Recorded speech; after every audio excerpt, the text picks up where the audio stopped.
So another question that we got is if you have any experience with remote teams and how to create a team feeling and to compensate for the disadvantages from them working from different locations.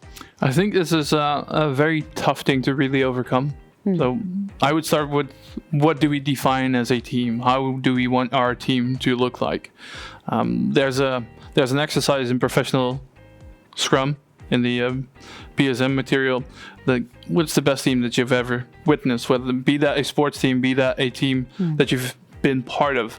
Start thinking about your definition of awesome as a team as well. And I think that gives you leverage to move ahead and to create more focus. All right, we're now doing stuff as a team that we might not be doing because this is what we define where we want to go as a team.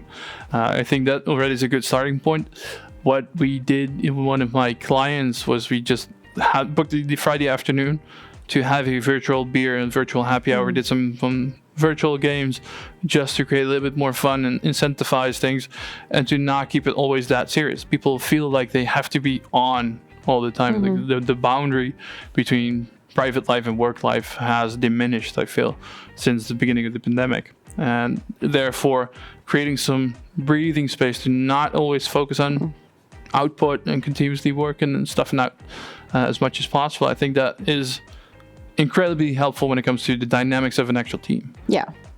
And that's a great example. I do think that it's something that as a Scrum Master, you would also have to check with your team members, because it might be that not everybody is waiting for Friday afternoon drinks, or they don't think that's fun.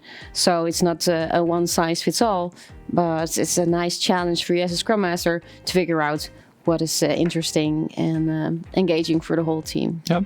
Yeah. Would you bring in the entire team in this decision making, or is it something that you propose as a Scrum Master, or how do you play with this? I would ask the question. So if we want to increase the team feeling, what do you think we should do? And maybe you get 10 ideas, maybe you get 2 ideas, but involve the team members in organizing this stuff. And although I think you can create a lot of interactive, engaging activities for your team members, there's also an essential element that should not be forgotten, and that is building trust within the team. Because people are not working maybe on a day-to-day basis together or collaborating, it's good to establish that trustworthy environment.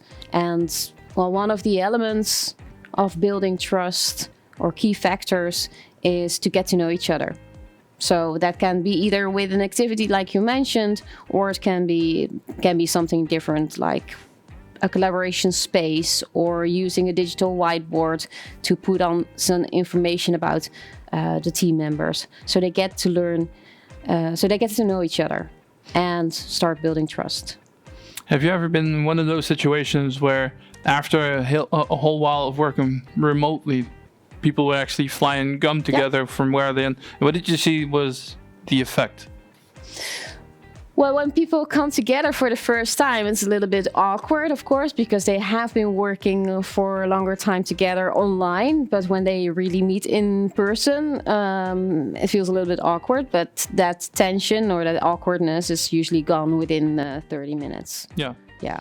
Have you ever seen one of those cows come out in spring after being locked up in their stable for the entire winter? They start jumping around. That's how I felt like the first time working with a team physically again. We went to somewhere over here. There's a nice little park. We went there with the entire team, and I felt like one of those cows being released again. Like it felt so powerful to see people.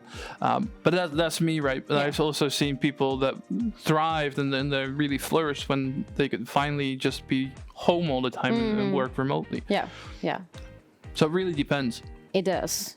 It's very dependent on the people, on the team, also on your organization, your culture. So it depends. Exactly. So summarizing this question, how would you deal with a remote team and building a real team out of those people who are not necessarily co-located? It starts with building trust. How you do that differs vastly. And that's the next part. Ask the team members. What options do we have? What do you think we should do? And do you even share the same vision that I might do as a Scrum Master? So hopefully that provides you something to work with.